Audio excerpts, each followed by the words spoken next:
யாரெல்லாம் இருக்கிற எல்லா கோரிக்கைகளையுமே பக்கத்துல வச்சுட்டு அவனோட ஆன்மாவோடையே இருப்பானோ அவன்தான் ஸ்தித பிரக்ஞன் அப்படின்னு சொல்லிட்டு சொல்லியிருக்காரு. சோ சோ நம்ம என்ன பண்ணணும்? இங்க நம்மளோட கோலுமே நம்ம இந்த பூமிக்கு எதுக்காக வந்திருக்கோம்? நம்மளோட ஆன்மாவை தெரிஞ்சுக்கிட்டு ஸ்தித பிரக்ஞன் ஆகுறதுக்காக தான் வந்திருக்கோம்.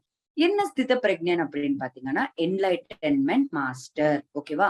சோ நம்ம எல்லாருக்குமே ஆசை என்னதான்? எதுக்காக நம்ம ஸ்பிரிச்சுவாலிட்டிக்கு வந்திருக்கோம்? ஒரு நல்ல என்லைட்டன்மெண்ட் அடைஞ்சு ஒரு என்லைட்டன் மாஸ்டரா ஆகணும் அப்படின்னு சொல்லிட்டு தானே. சோ அதுக்கு சொல்யூஷன் சொல்லியிருக்காரு கிருஷ்ணர். என்னன்னு?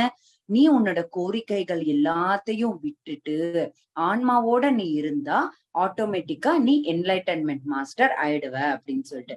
சோ அப்ப நம்ம என்ன பண்ணணும்? நம்ம கோரிக்கைகள் எல்லாத்தையும் விட்டுடணும். இப்ப உங்களுக்கு இங்க ஒரு கேள்வி வரும். சரி, கோரிக்கைகளை விட்டுடுங்க அப்படின்னு சொன்னா எப்படி வாழ்றது? ஏன்னா எதுவுமே கோரிக்கைகளே இல்லாம இருந்தா எப்படி அப்படின்ற ஒரு கொஸ்டின் இருக்கும். கோரிக்கைகள் இருக்கக்கூடாது, தேவைகள் இருக்கலாம் இல்லையா? சோ கோரிக்கைகள்னு அது மனசுக்கு சம்பந்தப்பட்டது, தேவைகள்னா அது உடலுக்கு சம்பந்தப்பட்டது. ரெண்டுமே வெவ்வேறு. தேவையும் வேற, கோரிக்கைகள் வேற. தேவை அப்படின்னா கண்டிப்பா வேணும் இல்லையா? ஒரு மனுஷனுக்கு என்ன?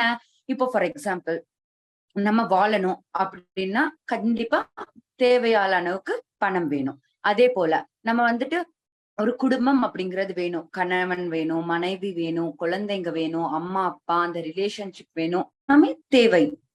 ஆனா கோரிக்கைகள் வச்சுக்கோங்க, அது ராங். ஒண்ணுக்கு மேல அளவுக்கு மீறி இருக்கிறது தான் இருக்க கூடாது. இப்ப வந்து ஃபார் எக்ஸாம்பிள் என்ன சொல்றது?